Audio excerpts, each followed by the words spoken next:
but I was not finding the way to learn the concept of sociology. So I went through all the videos of sleepy classes, जो sociology के जितने videos हैं. I think that is the biggest help that sleepy classes has done. Many congratulations for your success. And definitely एक बहुत बड़ी जो aspiration रहती है हर एक एस्पिरेंट की, वो आपने यहाँ पर अपनी हासिल कर ली है. सो क्या फीलिंग क्या है इस टाइम पे, क्या लग क्या रहा है? सो जर्नी थोड़ा बहुत लंबा जर्नी था. सो डेफिनेटली जिस वक्त रिजल्ट निकला था आई वाज वेरी इमोशनल. क्योंकि ये दूसरा अटेम्प्ट था. पिछले अटेम्प्ट में मेरा मेंस क्लियर नहीं हुआ था. सो बहुत निराशा भी था मुझे पिछले अटेम्प्ट के लिए. इससे पहले भी मैं और भी बहुत सारे कॉम्पिटिटिव एग्जाम्स दे रही थी एंड लगातार मुझे फेलियर्स मिल रहे थे. सो बहुत ही ज्यादा इमोशनल था सर मेरा जो रिएक्शन था रिजल्ट को लेके. ओके थोड़ा सा अपना बैकग्राउंड बताएंगे आप? क्या आपकी ग्रेजुएशन थी, कहाँ से आप बिलोंग करते हैं? तो सर मैं बिलोंग करती हूँ ब्रजराज नगर टाउन से, उड़ीसा में. एंड मेरी स्कूलिंग टिल 10th बेलपहार में हुई थी. इसके बाद मैं अपना 11th and 12th करने I went to Gwalior. From there I pursued like my graduation in BBA LLB फ्रॉम शिक्षा और अनुसंधान यूनिवर्सिटी भुवनेश्वर. वो मेरी कंप्लीट हुई थी 2019 में. Then I finished my LLM in 2020 from NLU Cuttack.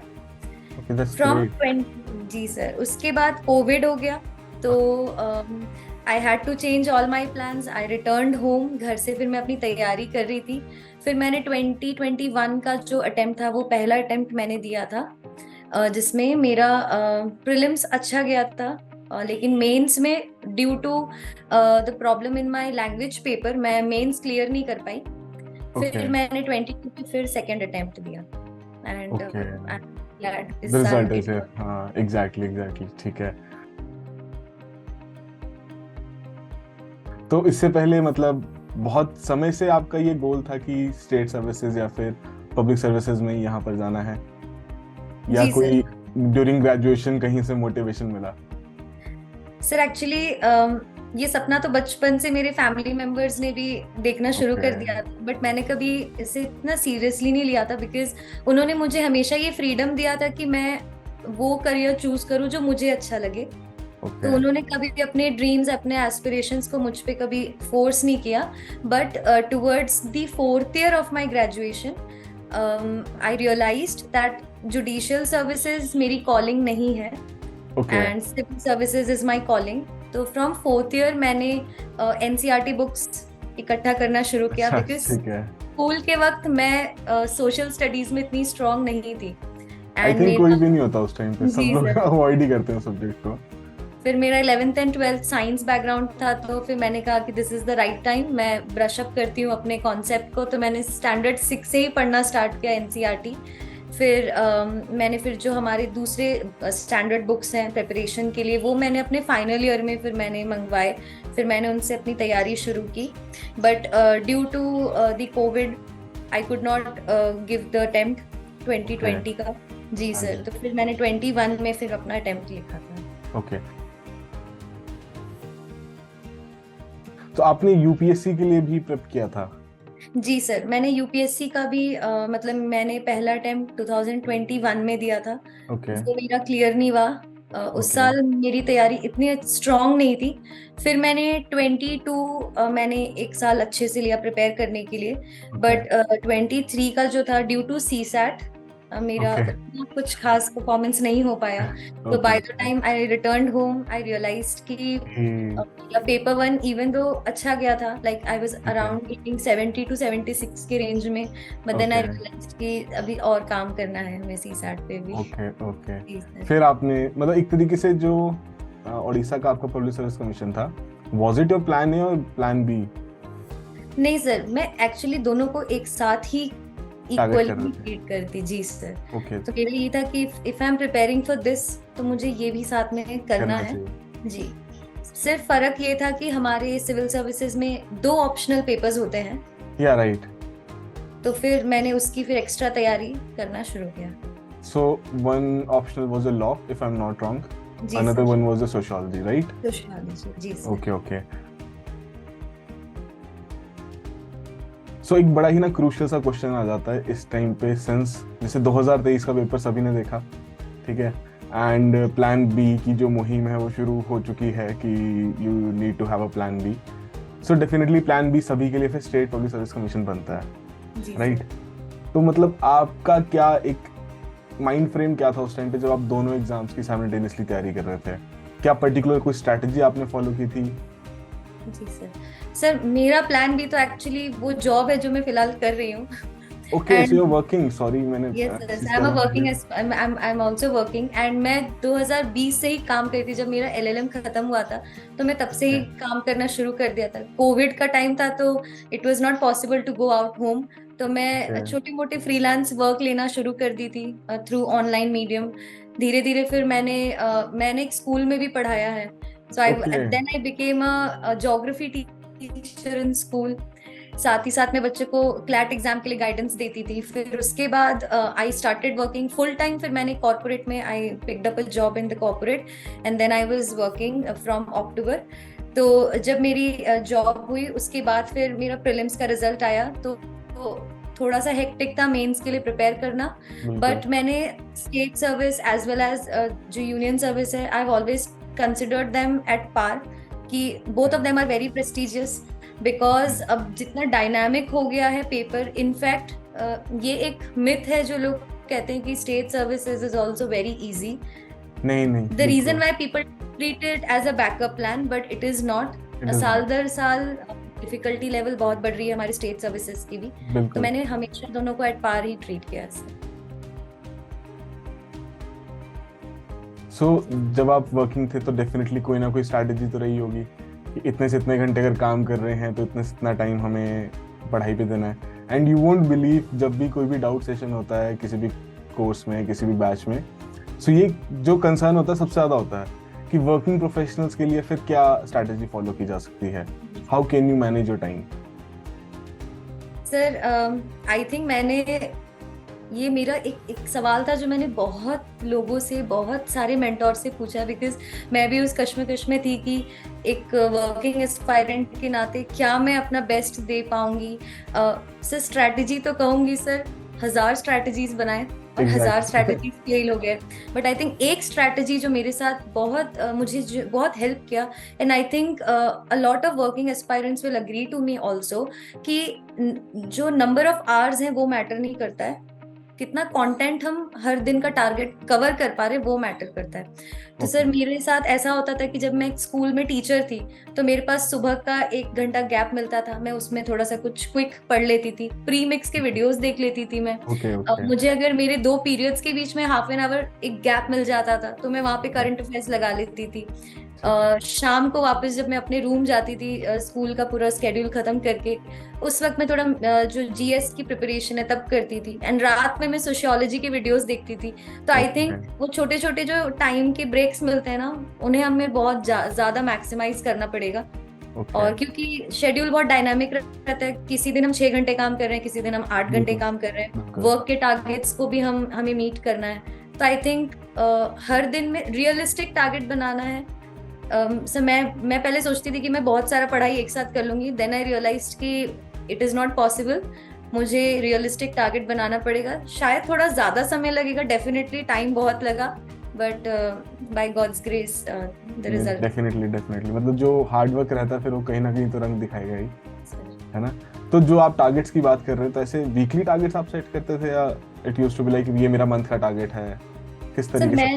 मैंने दो टाइप के शेड्यूल बनाया करती थी सर। एक तो मेरा मंथ का रहता था कि इस मंथ में मुझे ओवरऑल ये कुछ बड़े चंक्स कंप्लीट करने हैं। मेरे डेली टारगेट्स चले ही नहीं कभी, never work for me, never worked. तो मैंने वीकली बनाना स्टार्ट किया, एंड वीकली टारगेट्स में मैं हमेशा एक अपना एम रखती थी कि एटलीस्ट ऑप्शनल का जो मैंने 2-3 टॉपिक डिसाइड किया वो मेरा कवर हो जाए, और जीएस के जो मैं डिसाइड करी वो कवर हो जाए। एंड अलॉन्ग विद इट मैं हमेशा कोशिश करती थी कि मेरे पास एक रिचार्ज करने का मेरा 1-2 घंटे का टाइम हो, मैं अपने फ्रेंड्स के साथ या अपने फैमिली के साथ वक्त बिताती थी, क्योंकि वो मुझे बहुत ज्यादा मोटिवेट करते थे उस जर्नी में। तो मेरे लिए ये 2 टारगेट्स बहुत काम आए सर। ठीक है। सर मैंने स्लीपी क्लासेस के बारे में सृष्टि जैन देशमुख मैम अच्छा के अच्छा, थ्रू ठीक सुना है। था ओके। सोशियोलॉजी के लिए। सर सोशियोलॉजी एक ऐसा सब्जेक्ट है हमारे लॉ के साथ बहुत ओवरलैप करता है, बिकॉज हम लॉ में भी सोशियोलॉजी के साथ जो रिलेशन है वो हम स्टडी करते हैं, but I was not finding the way to learn the concept of sociology. तो जब मैम ने रैंक क्लियर किया, फिर उनका मैंने वीडियो देखा, तो I went through all the videos of sleepy classes, जो सोशियोलॉजी के जितने वीडियोज हैं, शेखर सर के जितने उन्होंने एक्सप्लेन किए, फिर मैंने जो इम्पोर्टेंट मैंने नोट्स बनाए, मैंने वेबसाइट से उनके हैंडआउट्स को भी डाउनलोड किया। मैंने पहले अटेम्प्ट में भी एज वेल एज मेरे सेकेंड अटेम्प्ट में, दोनों में मुझे यही नोट्स मैंने रेफर किए हैं।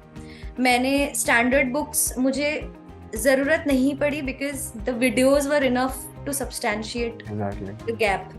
एंड मेरे पास सर, और to be very honest, time भी नहीं था सर इतने सारे बुक्स पढ़ने के लिए, इतने सारे सोर्सेज को रेफर करना। जी सर, मेरे पास लिमिटेड टाइम था, मुझे लिमिटेड टाइम में यूटिलाइज करना था। तो I think that is the biggest help that sleepy classes has done. Apart from that, pre mix के वीडियोज हो गए, मेंस आंसर राइटिंग को मैं बहुत रेफर करती थी, जी सर। एंड हम जो क्वेश्चंस होते थे, इसके अलावा करंट अफेयर्स के लिए जो रिवीजन के क्विक रिवीजन वीडियोस होते थे, कंपाइलेशंस, वो मैंने रेफर किए वीडियोस के थ्रू। तो sir very instrumental in my whole journey sir. So Sleepy was your go-to source, right? Absolutely sir. Okay, fine. अच्छा, जैसे अब ना बहुत सारे एस्पिरेंट जो स्टेट पीसीएस की तैयारी करते हैं, एक उनके लिए बहुत बड़ा कंसर्न आता है कि रिगार्डिंग स्टेट स्पेसिफिक वो कहाँ से कवर करें। जी सर। है ना, तो मतलब आपके लिए कोई ऐसा इजीली अवेलेबल रिसोर्सेज थे, या आपको फिर बहुत ज्यादा इसके लिए यहाँ वहाँ मेहनत करनी पड़ी? Sir Orissa public service commission की जो एग्जाम है, उसके लिए बहुत सारे सवाल आते हैं उड़ीसा स्टेट से रिलेटेड। आर्ट एंड कल्चर हो गया, हमारा हिस्ट्री हो गया, इकोनॉमी हो गया। इसके दो बड़े सोर्सेज जो मैंने रेफर किए थे, एक जीके की बुक आती है नो योर स्टेट, तो वो किताब से मुझे एक स्टैटिक नॉलेज मिला हमारे स्टेट के ज्योग्राफी हिस्ट्री के बारे में। उसके अलावा economic survey, I think very crucial document, her state की जो अपनी सर्वे आती है, उससे हमें मेंस के लिए मैटर मिलता है कि अगर फॉर एग्जांपल हमें कोई क्वेश्चन दिया है कि सोशो इकोनॉमिक चैलेंजेस क्या है इस स्टेट के, तो वहां से हमें डेटा एंड फिगर्स मिलते हैं जिससे हम अपने आंसर को सब्सटैंशिएट कर सकते हैं। गूगल सर्च एक मेरे लिए बहुत हेल्पफुल सोर्स था क्योंकि कभी कभार क्या होता है कि हमें एकदम अच्छा मटेरियल नहीं मिलता है स्टेट करंट अफेयर्स के लिए, बट अगर हम गूगल में सर्च करें तो I was able to know कि क्या रीसेंट डेवलपमेंट्स हुए, कौन से स्कीम्स आए हैं, क्या कुछ इवेंट हमारे स्टेट ने होस्ट किया है। So that was my source of state GK. Okay, so जितना कॉन्वर्सेट अभी तक हुआ है, मुझे ये लग रहा है कि आपने कहीं कोचिंग एज सच अवेल नहीं किया या किया है आपने? जी नहीं sir, just till my this mains attempt I was purely, मेरे सोशियोलॉजी के लिए प्योरली मैंने स्लीपी क्लासेस के वीडियोस रेफर किए। उसके अलावा लॉ के लिए तो सर मैं अपने ग्रेजुएशन के टाइम से ही प्रिपरेशन मैंने स्टार्ट कर दिया था, तो मुझे कभी उसकी जरूरत पड़ी नहीं। करंट अफेयर्स मैं वीडियोस देखती थी, साथ ही साथ हैंडआउट्स मुझे मिल जाते थे ग्रुप से। कोई अगर मुझे किसी करंट अफेयर का कोई डॉक्यूमेंट मिल गया मंथली, मैं न्यूज़पेपर रेगुलरली पढ़ लेती थी, तो मेरा वहाँ से प्रिपरेशन हो जाता था। एंड एक बहुत बड़ा जो मैंने like the thing that I have used, बहुत बड़ा आई थिंक वो सोर्स है हमारा प्रिपरेशन का, that is previous year question papers. तो मैंने एक क्वेश्चन बैंक बना लिया था सोशियोलॉजी के लिए, तो मैंने सारे क्वेश्चन पेपर्स उठाए 5-6 साल के, and I try to understand the pattern of questions.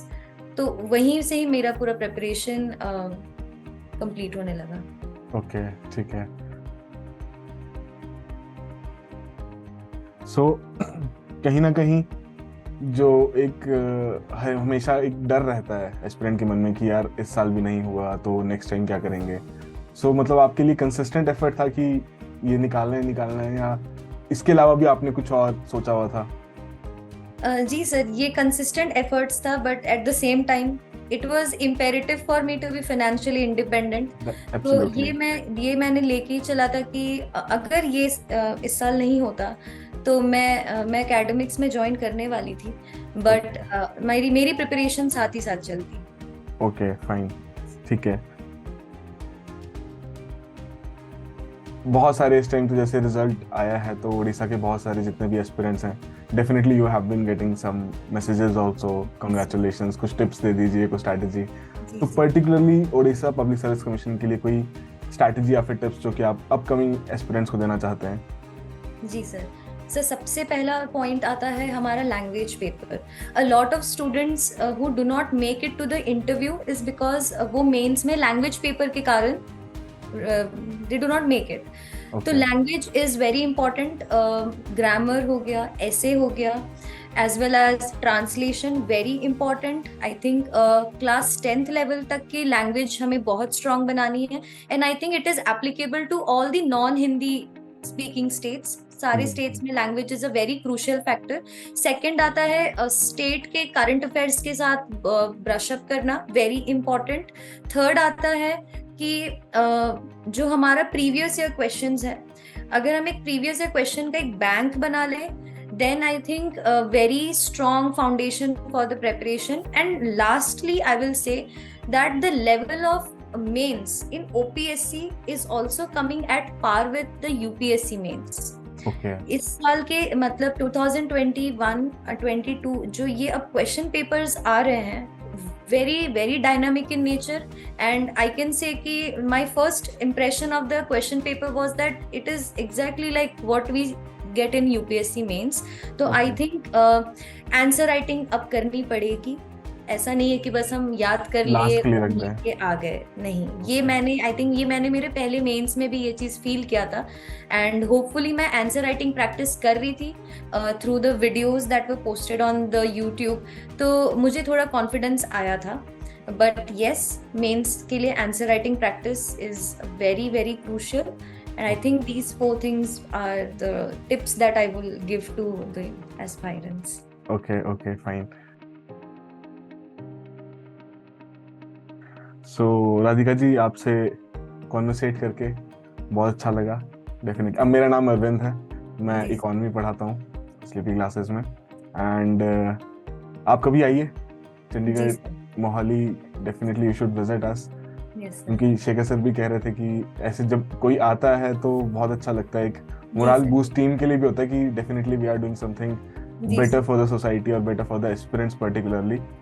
So thank you sir so मैं मच। जब भी स्लीपी क्लासेस के वीडियोस देखती थी तो मैं हमेशा एक जब भी मैं शेखर सर की आवाज सुनती थी तो मैं हमेशा सोचती थी कि I wish I make it to the services with sociology optional, so that you know one day I get the chance to interact definitely with. Definitely we should definitely come.